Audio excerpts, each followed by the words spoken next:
Hello students, welcome back to our your coaching classes. तो जैसे कि मैंने आपको प्रॉमिस किया था कि हम लोग आज जो पार्ट 3 वाला वीडियो देखेंगे, इसमें हम लोग लिक्विडेशंस के थोड़े से एडवांस हम करने वाले हैं, जिसमें मैं आपको सिखाने वाला हूँ लॉस पर शेयर को किस तरीके से आपको कैलकुलेट करना है। बेटा, भले ही आपको पार्ट 2 में कुछ प्रॉब्लम रहेगा, इंट्रोडक्शन में कुछ प्रॉब्लम रहेगा, लेकिन ये वीडियो को मिस मत करना, इसको एंड तक पूरा देखना, अच्छे से देखना, तो आपको पूरा लिक्विडेशन यहाँ पे कवर हो जाएगा। और इसके नेक्स्ट वाले वीडियो में पार्ट 4 में मैं आपको लिक्विडेशन का ही दूसरा एक पार्ट है, जिसमें आपको स्टेटमेंट ऑफ अफेयर्स भी कभी कभी पूछा जाता है। स्टेटमेंट ऑफ अफेयर्स में क्या करना है, उसका फॉर्मेट किस तरीके से इजीली आपको लर्न करना है, वो भी मैं आपको पढ़ाने वाला हूँ। पूरा लिक्विडेशन टॉपिक को प्रॉपरली समझने के लिए बने रहिए हमारे साथ अगले वीडियो में भी। तो बढ़ते हैं सम की तरफ। हम लोग यहाँ पे देख लीजिए, a company went into liquidation on 31 March 2017 when the following balance sheet was prepared। Okay, तो देखते हैं कंपनी के पास असेट साइड में क्या क्या था। Goodwill, free hold property, machinery, stock, debtors, cash and profit and loss account, right. तो यहाँ पे ध्यान रखना कि हम लोग लॉस और प्रॉफिट इसमें कैलकुलेट नहीं करेंगे लिक्विडेटर फाइनल स्टेटमेंट में, राइट। तो हम लोग यहाँ पे खाली सबसे पहला चीज हम लोग क्या उठाएंगे, कैश। जो भी कंपनी के पास प्रीवियस ईयर का कैश बैलेंस अवेलेबल है, उसी से हम लोग क्या करेंगे, स्टार्ट करेंगे लिक्विडेटर स्टेटमेंट बनाने के टाइम पे।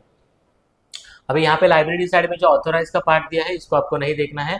इश्यूड कैपिटल में आपके पास 25,000 शेयर्स ऑफ 10 ईच, ऐसा 2,50,000 का इक्विटी है।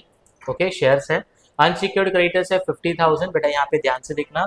पार्टली सिक्योर्ड क्रेडिटर्स है 1,20,000। सर, ये पार्टली सिक्योर्ड का मतलब क्या होता है? तो पार्टली सिक्योर्ड का मतलब होता है कि टोटल अमाउंट का जो भी क्रेडिटर है, उसमें हम लोग ने एक सम पार्ट का ही खाली क्या दिया है, सिक्योरिटी दिया है, बाकी का जो पार्ट है उसका हम लोग ने अनसिक्योर्ड रखा है। बराबर। से फॉर एग्जाम्पल कि मैंने अगर 1 लाख का कहीं से लोन लिया, बराबर, तो मैंने उनको है ना खाली 50,000 का ही असेट गिरवी रखने के लिए दिया। मॉर्गेज रखने के लिए कितना दिया, 50,000 ही मैंने दिया। तो 1 लाख जो लोन का अमाउंट है, उसमें मैंने सिक्योरिटी खाली कितना दिया है, 50,000 का, राइट। तो ये ऐसे वाले लाइबिलिटी को, ऐसे वाले लोन को हम लोग बोलते हैं पार्टली सिक्योर्ड। मतलब कि 50,000 का सिक्योरिटी दिया है, बाकी 50,000 का सिक्योरिटी कुछ भी दिया नहीं है। तो ऐसे ही कुछ है यहाँ पे, पार्टली सिक्योर्ड क्रेडिटर्स 1,20,000, ये अपने को आगे पता चलेगा कि उसने कितने का सिक्योरिटी दिया था। प्रेफरेंशियल क्रेडिटर्स है, ये सारे के सारे क्रेडिटर्स पे करने से पहले इनको पेमेंट करना पड़ता है 3,000। एंड बैंक ओवरड्राफ्ट, वो भी आपका कैसे है, अनसिक्योर्ड है। तो देख लेते हैं यहाँ पे, the liquidator realise the asset as follows, जिसको हम लोग ने अपॉइंट किया था कि सारे के सारे असेट को सेल करने के लिए। तो देखते हैं यहाँ पे उसने कैसे क्या सेल किया है। Free hold property was sold to pay the partly secured creditors. बेटा देखो, यहाँ पे मैंने बताया था पार्टली सिक्योर्ड क्रेडिटर्स टोटल है 1,20,000, लेकिन देखो वो लोग ने क्या किया है, फ्री होल्ड प्रॉपर्टी वो sold to pay the partly secured creditors and it fetch ₹15,000, बराबर। तो जो भी असेट वो लोगों ने गिरवी रखा था वो पार्टली सिक्योर्ड के लिए, उसमें से उनको कितना मिला बेटा, खाली 15,000 रिकवर्ड हुआ है। तो बाकी जितना भी आपका अमाउंट बचेगा वो सारा का सारा किस में काउंट होगा, अनसिक्योर्ड क्रेडिटर में काउंट होगा, राइट। मैं आपको बताऊंगा सब में इसको किस तरीके से आपको लिखना है आगे। Other asset realise as machinery 50,000, stock 20,000, debtors 25,000। Okay, ये सारा असेट रियलाइज है, जो कि हम लोग रिसीट साइड में लिखेंगे। The expenses of liquidation amounted to ₹1,000 and the liquidator remuneration was agreed at 2.5%। 2.5% on the amount realise, जितना असेट बेचा उसके ऊपर, and 2% on the amount paid to unsecured creditors. तो अनसिक्योर्ड क्रेडिटर को जितना भी हम लोग पेमेंट करेंगे उसके ऊपर आपको क्या करना है, 2% देना है। एंड फाइनली बोला है prepare liquidators final statement of account, ठीक है। तो अभी ये सम के लिए मैंने फॉर्मेट ऑलरेडी ड्रॉ करके रखा है कि मुझे पता है कि आपका टाइम बहुत वैल्यूएबल है। तो हम लोग सबसे पहले स्टार्ट करेंगे। So let's have a look, यहाँ पे फॉर्मेट अपना रेडी है। ओके, सो दिस सम के लिए मैंने यहाँ पे फॉर्मेट रेडी रखा था कि जैसे कि आप सभी को पता है कि यहाँ पे कैश इन हैंड आपको सबसे पहले लेना है। सो कैश इन हैंड का वहाँ पे अमाउंट था समथिंग जो कि है 500। ओके, तो यहाँ पे लिख देंगे हम लोग 500। और बेटा उसके बाद आपको लिखना है टू असेट रियलाइज्ड।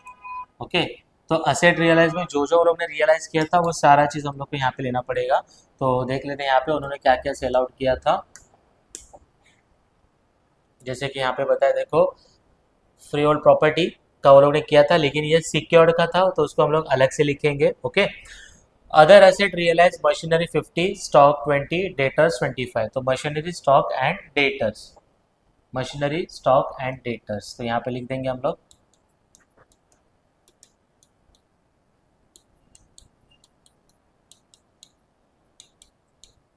ओके, अभी ये कितने में रियलाइज किया था यहाँ पे पता चल जाएगा। Machinery 50, stock 20 and debtors 25।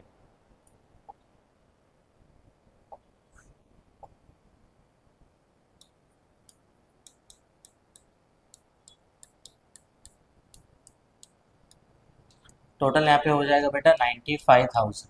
Okay, और जो आपको बताया था कि पार्टली सिक्योर्ड क्रेडिटर को, मैं लाइन आपको फिर से एक बार पढ़ के बताता हूँ यहाँ पे, उसको हम लोग अलग से लिखेंगे, क्यों अलग से लिखेंगे वो भी मैं बताता हूँ आपको। यहाँ पे देखो दिया था फर्स्ट वाली line, free hold property was sold to pay partly secured creditors and it fetch ₹15,000। Fetch का मतलब होता है रिसीव, ठीक है। तो ये पार्टली सिक्योर्ड जो क्रेडिटर था बेटा, पार्टली सिक्योर्ड क्रेडिटर 1,20,000 का, तो उसके लिए हम लोग ने फ्री होल्ड प्रॉपर्टी दिया था गिरवी रखने के लिए। अगर आप लोग देख सकते हो यहाँ पे फ्री होल्ड प्रॉपर्टी का अमाउंट कितना है 20,000, और उसके अगेंस्ट आप लोग ने लोन कितना लिया था 1,20,000 का, और खाली सिक्योरिटी आपने कितने का दिया है 20,000 का। तो कंपनी ने क्या किया, सॉरी बैंक ने क्या किया रहेगा कि आपका 20,000 का जो फ्री होल्ड प्रॉपर्टी है बेचा, और उसमें से खाली कितना रिकवर हुआ 15,000 ही रिकवर हुआ। तो 1,20,000 में से अगर 15,000 को आप माइनस कर दोगे तो बाकी जो भी बचेगा 1,05,000 ये आपके लिए अनसिक्योर्ड में काउंट हो जाता है, क्योंकि आपका सिक्योरिटी तो खत्म हो गया ना। 1,20,000 के लोन के लिए कंपनी ने क्या किया था, 20,000 का फ्री होल्ड प्रॉपर्टीज गिरवी रखा था, राइट। तो बैंक ने क्या किया, वो 20,000 का फ्री होल्ड प्रॉपर्टी बेच दिया, और वो बेच के उनको खाली 15,000 ही मिला। तो आपका 1,20,000 में से 15,000 ही उनका रिकवर हो गया, तो बाकी जो 1,05,000 बचा ना आपका, तो वो आपके लिए क्या था, अनसिक्योर्ड क्रेडिटर में काउंट हो जाएगा। तो यहाँ पे देख लेते हैं, तो ऐसा कोई भी सिक्योरिटी वाला अगर आपका लाइबिलिटी रहेगा ना, तो उसको आपको अलग से लिखना पड़ता है। तो यहाँ पे हम लोग लिखते हैं, जैसे कि मैंने फॉर्मेट में बताया था, to surplus from securities. Okay, तो सरप्लस फ्रॉम सिक्योरिटीज में निकालने के लिए हम लोग क्या करेंगे, आपका जो असेट था वो कितने का था, फ्री होल्ड प्रॉपर्टी। तो फ्री होल्ड प्रॉपर्टी बेच के आपको मिला था 15,000, जो कि फर्स्ट वाले लाइन में दिया था कि फैच कितना हुआ है 15,000।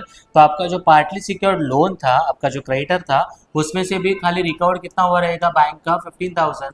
तो यहाँ पे आप लोग क्या लिखोगे, नील, बराबर। तो ये हो गया आपका यहाँ पे रिसीट साइड। अभी हम लोग बढ़ेंगे पेमेंट साइड में। पेमेंट साइड में जैसे कि मैंने आपको बताया था कि सबसे पहले हम लोग पेमेंट करते हैं बाय लीगल चार्जेस, लेकिन थ्रू आउट पूरे सब में लीगल चार्जेस कहीं पे भी नहीं था। उसके बाद हम लोग पेमेंट करते हैं लिक्विडेटर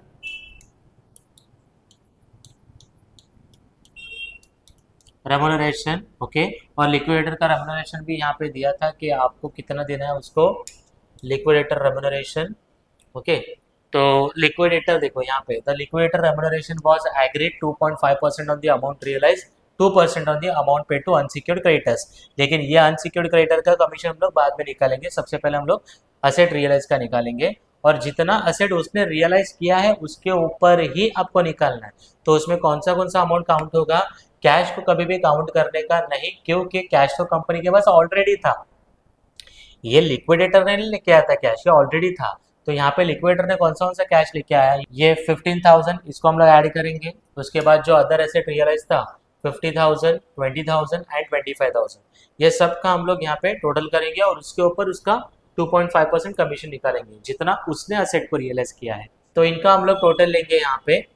तो अगर आपने देखा रहेगा, तो जितना उसने असेट रियलाइज किया था 50, 20, 25 और ये 15,000, तो ऐसा उसका टोटल रेम्युनरेशन आ रहा है,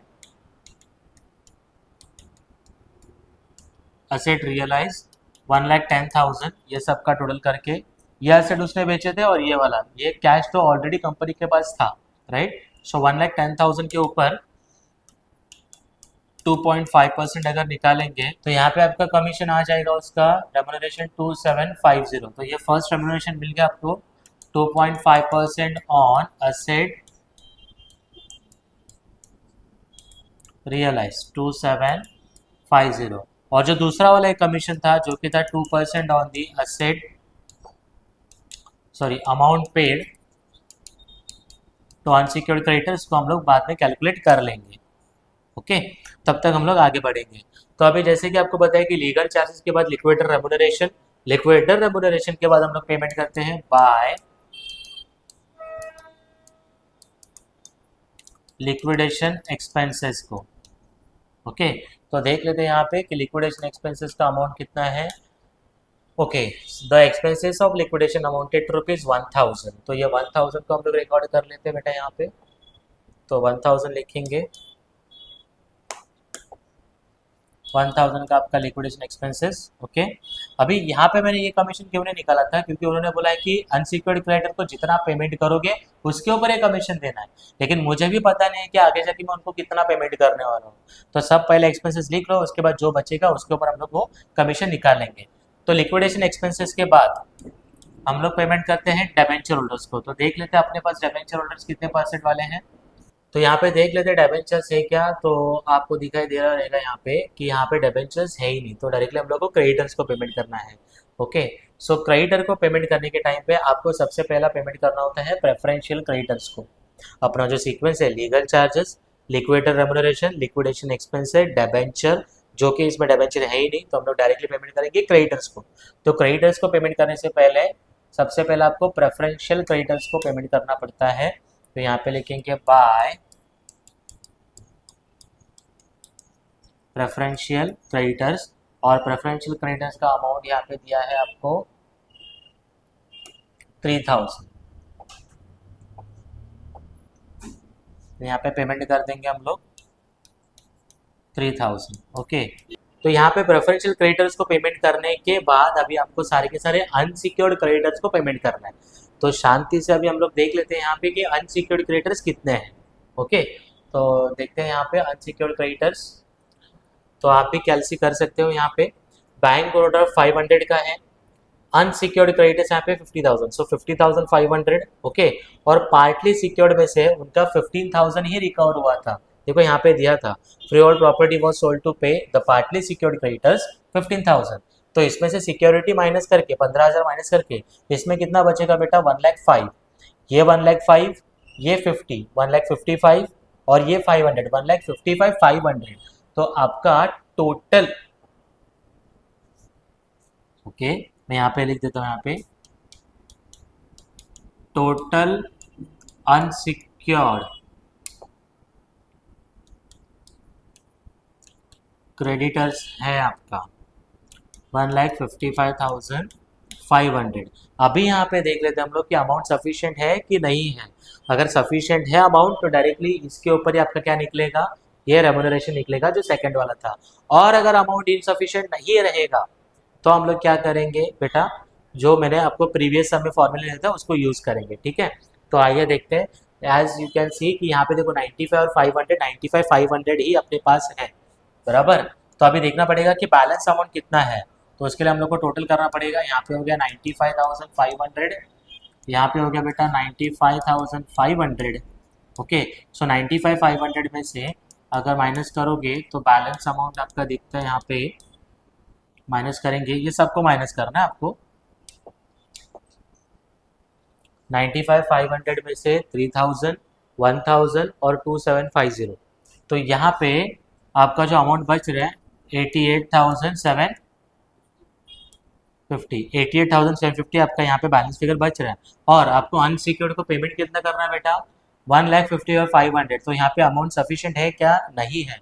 तो इसके लिए ही मैंने आपको प्रीवियस सम में बताया था कि फॉर्मूला हम लोग को कैसे लेना है। अगर आपको रेम्युनरेशन निकालना है ऑन अनसिक्योर्ड क्रेडिटर्स और आपको अमाउंट पता नहीं कि आप कितना पे करोगे, राइट।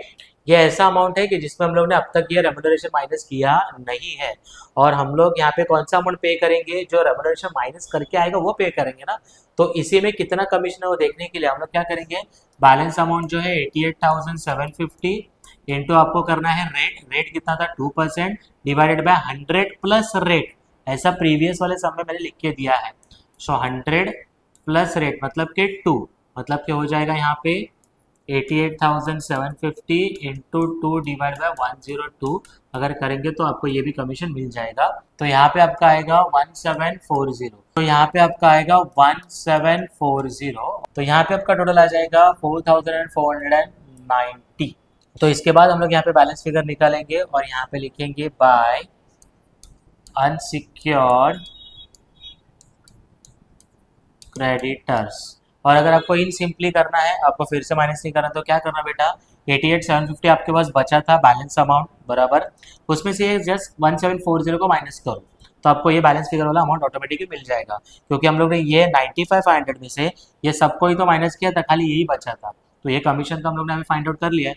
तो 88,750 माइनस 1740 करो तो कितना आएगा देखो जरा, तो यहाँ पे आपका बैलेंस फिगर आएगा 87,010, दैट मीन्स 87,010।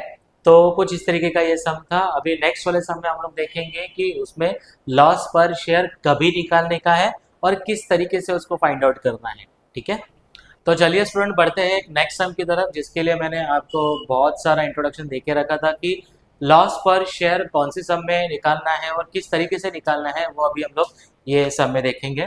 देखते हैं यहाँ पे सेम आपका लिक्विडेशन का सेम फॉर्मेट रहेगा और ये रहा आपके लिए सम। सबसे पहली बात कि आपको कैसे पता चलेगा कि कौन से सम में आपको लॉस पर शेयर निकालना है, तो मैं आपको बता दूं यहाँ पे कि अगर आप लोग देख सकते हो यहाँ पे लाइबिलिटी साइड में आपको है ना 15,000 10% क्यूमुलेटिव प्रेफरेंशियस आपको बेटा दिखाई दे रहा है, राइट। उसके बाद 7,000 इक्विटी शेयर्स ऑफ 100 ईच है और यहाँ पे 75 पेड अप बोला है, मतलब कि 25 अनपेड है, राइट। उसके बाद 22,500 इक्विटी शेयर्स ऑफ 100 ईच है लेकिन 60 पेड अप है, तो यहाँ पे कितना अनपेड है, 40 अनपेड है। तो जिस किसी भी क्वेश्चन में ऐसा अगर आपको दिया रहेगा अनपेड अमाउंट वगैरह, तो आपको लॉस पर शेयर कैलकुलेट करना है।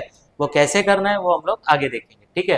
तो देख लेते हैं हमको। एक्स लिमिटेड जो कि कंपनी है went into liquidation on 31st December 2017 when its balance sheet was as follows। तो असेट साइड में उनके पास था land and building, machinery, patent, stock, सन्डी debtors, cash at bank and profit and loss account. और जैसे कि मैंने आपको बताया था कि यहाँ पे लॉस और प्रॉफिट वगैरह कुछ रहेगा तो उसको हमें लिक्विडेटर स्टेटमेंट में लेना नहीं है, ओके। लेकिन हाँ, हम लोग कैश बैंक लेंगे जो कि है 2,25,000 का, क्योंकि जो अवेलेबल कैश है उसको भी, बट ऑब्वियसली अपना जो लिक्विडेटर है वो उसको यूज करेगा, राइट। देखते हैं अभी यहाँ पे लाइबिलिटी साइड में 15,000 10% क्यूमुलेटिव प्रेफरेंशियस ऑफ 100 ईच, ऐसे 15 लाख के उनके पास प्रेफरेंशियस है।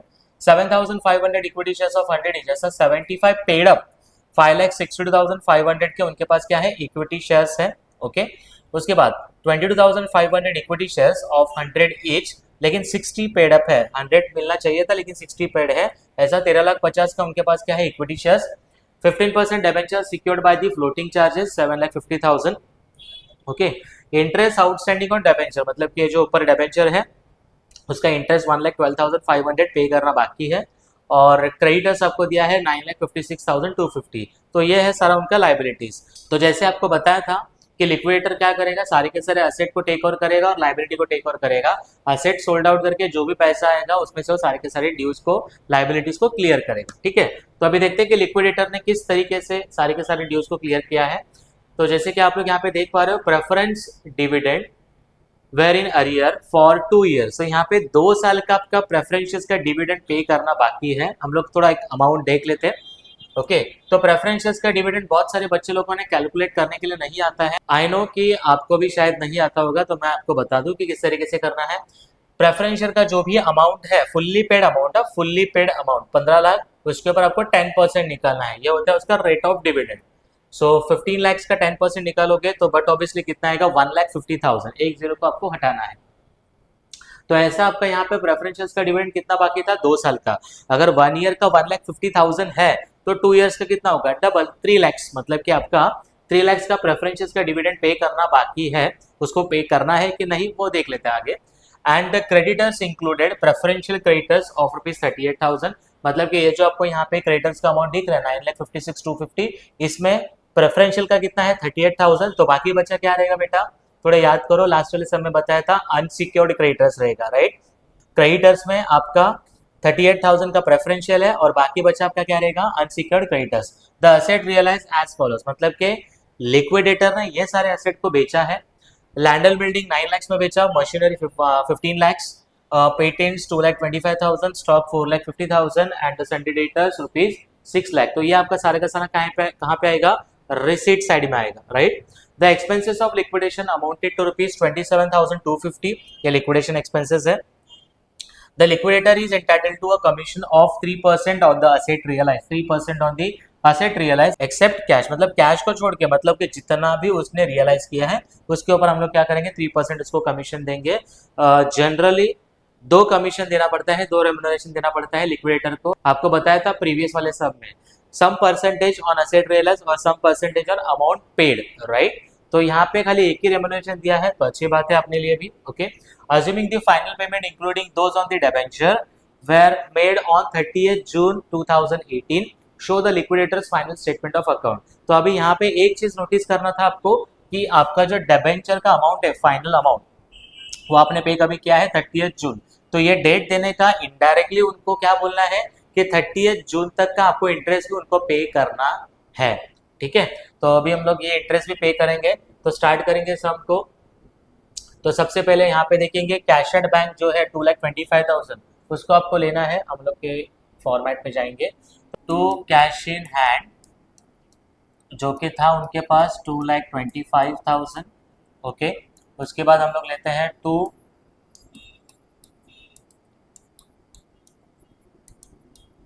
Asset realise, okay. और असेट रियलाइज में क्या क्या था देख लेते हैं। यहाँ पे असेट रियलाइज में लिक्विडेटर ने कौन कौन से असेट को रियलाइज किया था, पहले नाम लिख लेते हैं। Building machinery patents. तो जितने भी यहाँ पे असेट रियलाइज हुए थे सारा का सारा मैंने अमाउंट यहाँ पे लिखा है, और इन सब का अगर टोटल देखेंगे तो यहाँ पे टोटल आएगा 36,75,000, ओके। समथिंग यहाँ पे कुछ आएगा, आप भी चेक कर सकते हो यहाँ पे, ओके। उसके बाद असेट रियलाइज होने के बाद आप देख लीजिए यहाँ पे कि और कुछ दिया है कि आपको कॉल मनी रिसीव है या पेड है, तो यहाँ पे ऐसा कुछ भी बोला नहीं है। तो हम लोग अभी पेमेंट की तरफ जाएंगे। पेमेंट की तरफ जाने के बाद आपको सबसे पहले पेमेंट करना है लीगल चार्जेस, और जैसे कि हम लोग ने पूरा सम यहाँ पे रीड किया है, कहीं पे भी आपको लीगल चार्जेस यहाँ पे दिखा नहीं है बेटा, राइट। तो आगे हम लोग बढ़ेंगे, सीधा हम लोग क्या लिखेंगे, लिक्विडेटर रेम्युनरेशन। और लिक्विडेटर रेम्युनरेशन इसमें बोला था 3% on the asset realise except the cash. तो आपने जितना भी ये असेट रियलाइज किया है 9 लाख, 15 लाख, 2,25,000, 4,50,000 एंड 6 लाख, ये सबका प्लस करके जो अमाउंट आएगा उसके ऊपर आपको 3% देना है, ओके। सो यहाँ पे हम लोग लिख देंगे, यहाँ पे आपका तो लीगल चार्जेस नहीं था, सो लीगल चार्जेस लिखने का जरूरत नहीं है। यहाँ पे सीधा आएगा लिक्विडेटर्स रेम्युनरेशन जो कि था 3% ऑन असेट रियलाइज्ड,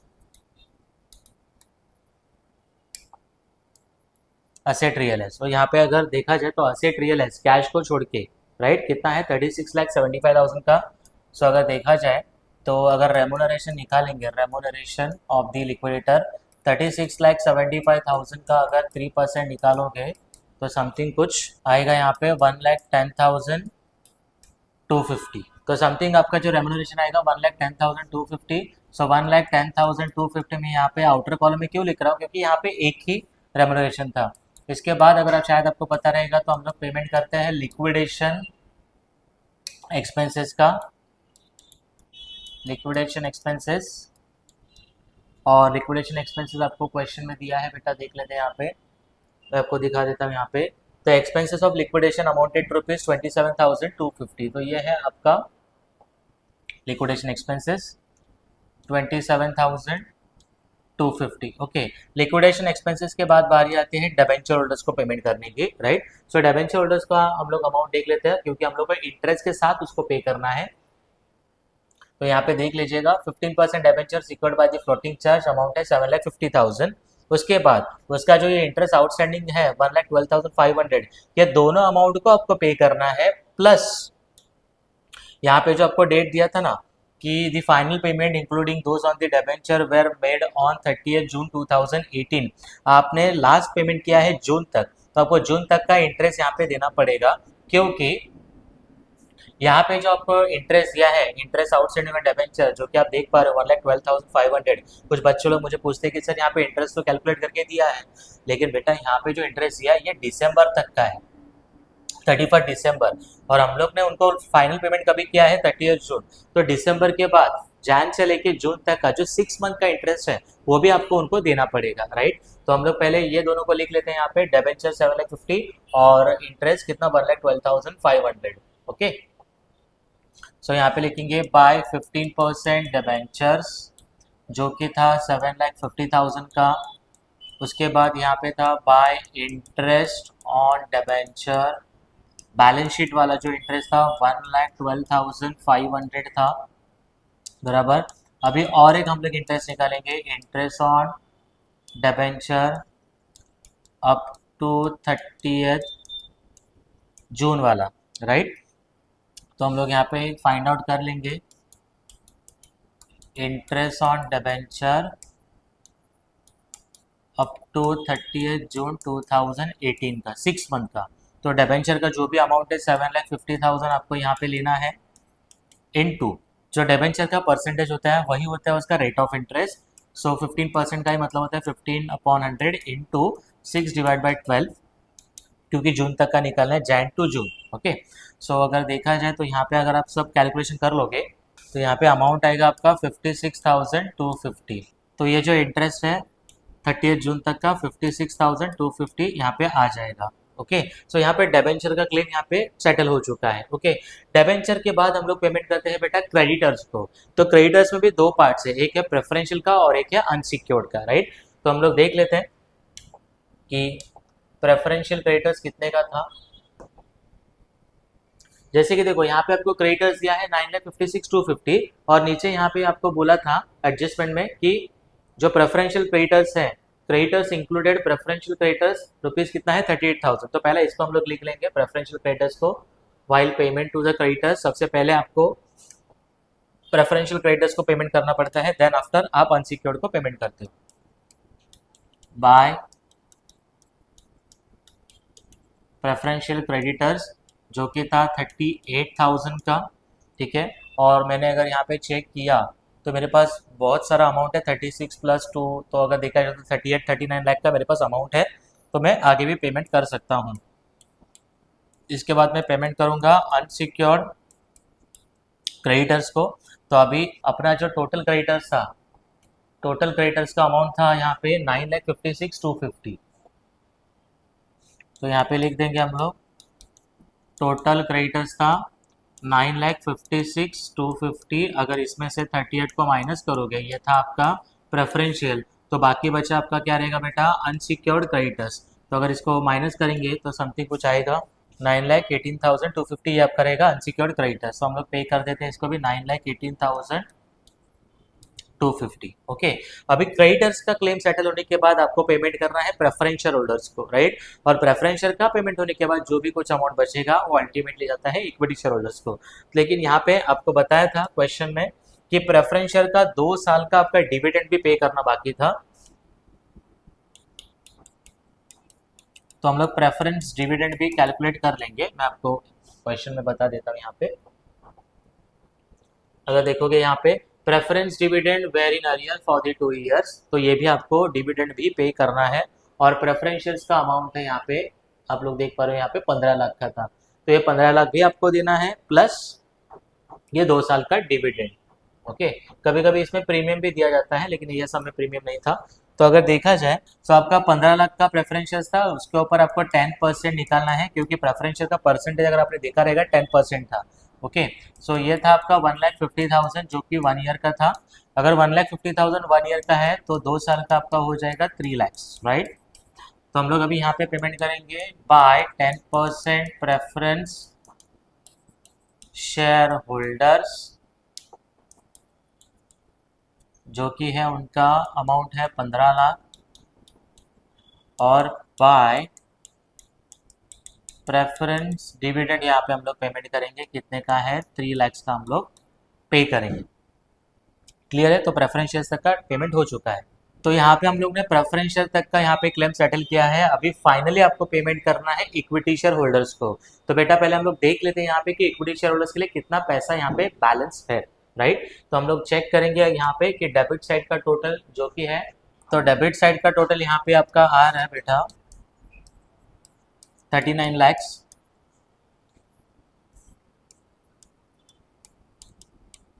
और 39 लाख में से जितने भी हम लोग ने पेमेंट यहाँ पे किया है बेटा, ये सबको अपने को अभी क्या करना है माइनस करना है। ओके, तो सब क्रेडिट के अमाउंट माइनस करके 39 लाख में से जितने भी हम लोग ने पेमेंट्स किए हैं माइनस करके अपने पास बेटा बच रहा है यहाँ पे बैलेंस अमाउंट। मैं वहाँ पे नहीं लिखूंगा, यहाँ पे balance is left with us is 87,500 आपके पास बैलेंस है। ओके, तो अभी चेक करते हैं कि हम लोग को इक्विटी को कितना पेमेंट करना है, इक्विटी शेयर होल्डर्स को। अगर आपके पास कैलसी है तो वेल एंड गुड, आप भी कैलकुलेशन करना बेटा, जितना आप खुद से कैलकुलेट करोगे तो आपको ज़्यादा समझ में आएगा। ठीक है, तो यहाँ पे आप लोग देख सकते हो कि इक्विटी शेयर्स है 5,62,500 का, देखो 7,500 शेयर्स है इंटू 100 ईच, तो यहाँ पे होना चाहिए था 7,50,000, बट ये कुछ ऐसे इक्विटी शेयर होल्डर्स है जो लोग ने 75 पेड किया था, दैट्स वाई यहाँ पे 5,62,500 आपको दिखाई दे रहा है। 22,500 इक्विटी शेयर्स ऐसे हैं जिनका 100 का शेयर था लेकिन उन्होंने ओनली 60 पेड किया है, तो यहाँ पे 13,50,000 है। तो दोनों को अगर प्लस करेंगे तो दोनों का अमाउंट प्लस करके अगर यहाँ पे लेंगे, इक्विटी क्लेम 19,12,500 बराबर। तो इसमें से अगर आप लोग देखोगे कि बैलेंस जो आपके पास था 87,500 का जो कैश आपके पास बचा था, तो मुझे बताइए ना, आपका इक्विटी शेयर को पे करना है 19,12,500 और आपके पास कैश कितना है 87,500, तो जितना कैश है उतना ही आप दे पाओगे, राइट। तो यहाँ पे आपको लॉस पर शेयर को कैलकुलेट करना पड़ेगा। तो लॉस पर शेयर क्यों कैलकुलेट करना है, क्योंकि देखो बेटा, आप इक्विटी शेयर्स को है ना पूरा पेमेंट नहीं कर रहे हो, जितना आपके पास कैश है 87,500 उतना ही आप पे कर रहे हो, राइट। अभी कुछ लोगों ने देखो 75 पेड किया था, उनका 25 अनपेड था, कुछ लोगों ने 60 पेड किया था, उनका 40 अनपेड था, बराबर कि नहीं। तो जिनका अनपेड अमाउंट है उनको क्या आप फोन करोगे कि सर आपका 25 बाकी है, आपका 40 रुपीज बाकी है, नहीं, क्योंकि अगर आप मांगोगे तो उसको वापस देना ही है ना आपको, राइट ना। तो मांग के क्या फायदा है कि वापस देना ही है इसके लिए। तो हम लोग क्या करेंगे यहाँ पे है ना, टोटल लॉस कैलकुलेट करेंगे, टोटल लॉस कितना हुआ है और उस लॉस को divide by number of share करके लॉस पर शेयर फाइंड आउट करेंगे। फॉर एग्जाम्पल कि सपोज करो कि मैं आपको 10,000 रुपये देने वाला हूँ, राइट, और अपने कंपनी का लॉस हो गया है 8,000 का, तो मैं आपको क्या बोलूंगा, सर आपका 8,000 का लॉस का कंट्रीब्यूशन आपको देना पड़ेगा। तो आप क्या बोलोगे, सर आप ही हम लोग को 10,000 देने वाले हो, तो एक काम करो, वो जो लॉस का अमाउंट है 8,000 माइनस करो, ऊपर से 2,000 हम लोग को दे दो, बात खत्म करो। तो सेम यही चीज आपको यहाँ पे करना है। तो दैट्स वाई हम लोग पहले क्या करेंगे, लॉस, टोटल लॉस कैलकुलेट करेंगे, इक्विटी शेयर्स का टोटल लॉस कितना हो रहा है। तो यहाँ पे 18,25,000 का आपका क्या हो रहा है, यहाँ पे टोटल लॉस हो रहा है। तो यहाँ पे हम लोग चेक करेंगे कि लॉस पर शेयर कितना है। देखो बेटा यहाँ पे ध्यान से देखना, very very important thing, loss पर शेयर बराबर जो आपका टोटल लॉस है था 18,25,000, इसको डिवाइड करेंगे नंबर ऑफ शेयर्स। तो यहाँ पे है 7,500 इक्विटी शेयर्स और यहाँ पे है 22,500 इक्विटी शेयर्स। अगर दोनों को प्लस करोगे तो टोटल बेटा 30,000 शेयर्स आएंगे, राइट। तो ये 30,000 से आपको डिवाइड करना है यहाँ पे। तो अगर आप 30,000 से डिवाइड करोगे तो आपको यहाँ पे लॉस पर शेयर मिल जाएगा बेटा, लॉस पर शेयर। तो यहाँ पे आपको लॉस हो रहा है 60.83 का, मतलब कि हर एक शेयर होल्डर से आपको लॉस कितना रिकवर करना है, उनके पास से 60.83 का। तो अभी यहाँ पे ध्यान से देखना बेटा, यहाँ पे अभी वेरी वेरी इंपॉर्टेंट है कि कुछ शेयर होल्डर के पास से आपको पैसा लेना है, कुछ शेयर होल्डर्स को आपको पे करना है, लेकिन सर ये पता कैसे चलेगा कि किसको पेमेंट करना है, कितना लेना है। तो यहाँ पे देख लेना, यहाँ पे तो बेटा यहाँ पे देख लो, तो 7,500 इक्विटी शेयर्स ऐसे हैं कि जिन्होंने आपको 75 रुपीज दिया था। तो देख लेते हैं यहाँ पे 7,500 इक्विटी शेयर्स ऐसे थे कि जो लोग ने आपको कितना पेड किया था बेटा, 75 पेड किया था। तो बट ऑब्वियसली आपको उनको 75 रिटर्न करना पड़ेगा, बट आपको उनके पास से लॉस का पैसा कितना रिकवर करना है, 60.83। तो हम लोग उनको क्या बोलेंगे कि सर आपको हम लोग 75 देने वाले हैं, राइट, और आपके पास से हम लोग को लॉस कितना लेना है 60.83 का। तो क्यों ना हम लोग लॉस को माइनस करके दे दे आपको।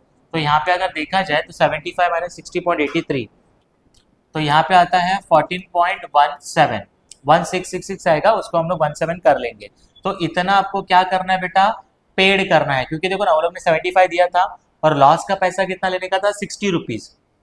तो हम लोग उनको क्या बोलेंगे कि सर आप क्या करो, 75 रुपीज आपको देना है, 60 का लॉस माइनस करके हम लोग आपको 14.17 देंगे, कितने शेयर्स का, 7,500 शेयर्स का। तो अगर मल्टीप्लाई कर लेंगे 1,06,250 आपको क्या करना है बेटा, उनको पेड करना है, ओके। और दूसरी चीज, क्वेश्चन में 22,500 इक्विटी शेयर्स ऐसे थे, दिखा देता हूं मैं आपको, नहीं तो बोलेंगे सर आपने सामने दिखाया, देख लो यहाँ पे 22,500 इक्विटी शेयर ऐसे थे कि जो लोगों ने कितना पे किया था, 60 रुपीज जस्ट पे किया था, 60 रुपीज, ओके। तो जिन्होंने 60 रुपीज पे किया था उनको 60 वापस रिफंड भी करना पड़ेगा, लेकिन उनके पास से लॉस कितना लेना है अपने को, 60.83 का, बराबर। तो हम लोग अभी ये शेयर होल्डर्स को बोलेंगे कि सर आपको हम लोग 60 रुपीज देने वाले हैं और लॉस का आपको 60.83 हम लोग को देना है। तो यहाँ पे बेटा 0.83 जो आएगा माइनस करके डिफरेंस, या हम लोग को उनके पास से लेना है, क्योंकि लॉस ज्यादा है ना बेटा। हम लोग को देना था उनको 60, लेकिन लेना है लॉस का पैसा कितना 60.83, तो 0.83 एक्स्ट्रा उनके पास से लेना पड़ेगा सेट ऑफ करके, इनटू कितने शेयर्स का, 22,500 शेयर्स का। 18,675 अपने को क्या करना है बेटा, रिसीव करना है। तो जो रिसीव है वो रिसीट साइड में आएगा, और जिसको पेमेंट करना है वो पेमेंट साइड में आएगा। तो मैं यहाँ पे लिखूंगा to call money received, okay. कितना आया था बेटा 18,675, और यहाँ पे पेड कितना करना है 1,06,250। तो जो पेड करना है उसको हम लोग क्रेडिट में लिखेंगे बाय इक्विटी शेयर होल्डर्स 1,06,250 आपको पे करना है। तो अगर देखा जाए तो यहाँ पे अकाउंट आपका क्या हो रहा है बेटा, सेटलमेंट हो जा रहा है। तो यहाँ पे बेटा हम लोग ने कुछ अमाउंट रिसीव करने वाले हैं इक्विटी शेयर होल्डर्स की तरफ से, और कुछ अमाउंट हम लोग इक्विटी शेयर होल्डर्स को पेड करेंगे। और कैसे पेड करना है, कौन सा रिसीव करना है, मैंने यहाँ पे आपको समझा दिया है, फिर से आप लोग देख सकते हो। तो यहाँ पे ये अमाउंट लिखने के बाद आपका यहाँ पे टोटल बेटा चेंज होने वाला है, और कुछ पॉइंट की वजह से, क्योंकि हम लोग ने देखो यहाँ पे है ना 14.1666 आ रहा था, तो उसको राउंड करके लिया है, तो थोड़ा सा पॉइंट की वजह से यहाँ पे डिफरेंस आ सकता है। तो उतना डिफरेंस चलता है एग्जाम में। तो हम लोग अभी यहाँ पे थोड़ा टोटल को चेंज करेंगे। तो बेटा यहाँ पे आपका टोटल हो जाएगा 39,18,250, और यहाँ पे भी हो जाएगा 39,18,250 समथिंग, और यहाँ पे थोड़ा सा आपका पॉइंट की वजह से डिफरेंस आएगा। तो आप एक काम कर सकते हो, इसको आप लोग है ना राउंड फिगर करके ले सकते हो, दैट इज 18,250 ऐसा आप लोग यहाँ पे ले सकते हो। मैं आपको बता दे रहा हूँ क्योंकि वो पॉइंट की वजह से यहाँ पे डिफरेंस आ जाता है। So we will take here, क्योंकि आपको कंफ्यूजन ना हो, राउंड फिगर करके यहाँ पे 18,250 लिया, तो प्रॉपरली आपका ना 39,18,250 यहाँ पे टोटल हो जाएगा। आई होप कि आपको लिक्विडेशन के सारे सम आपको समझ में आए रहेंगे, और अगर कुछ भी डाउट्स है, आपको कुछ भी क्वेरीज है, तो आप लोग कमेंट बॉक्स में लिख सकते हो। और प्लीज़ ये टॉपिक का अच्छी तरीके से सॉल्व करके प्रैक्टिस कीजिएगा। मैं आपको कुछ पीडीएफ्स भी शेयर करूंगा, उसके लिंक्स भी आपको प्रोवाइड करूंगा वीडियो के डिस्क्रिप्शन में। तो ऐसे ही सारे बीकॉम के टॉपिक सीखने के लिए बने रहिएगा युवा कोचिंग क्लासेस के साथ, और हमारे चैनल को सब्सक्राइब और फॉलो करना ना भूलिएगा। धन्यवाद।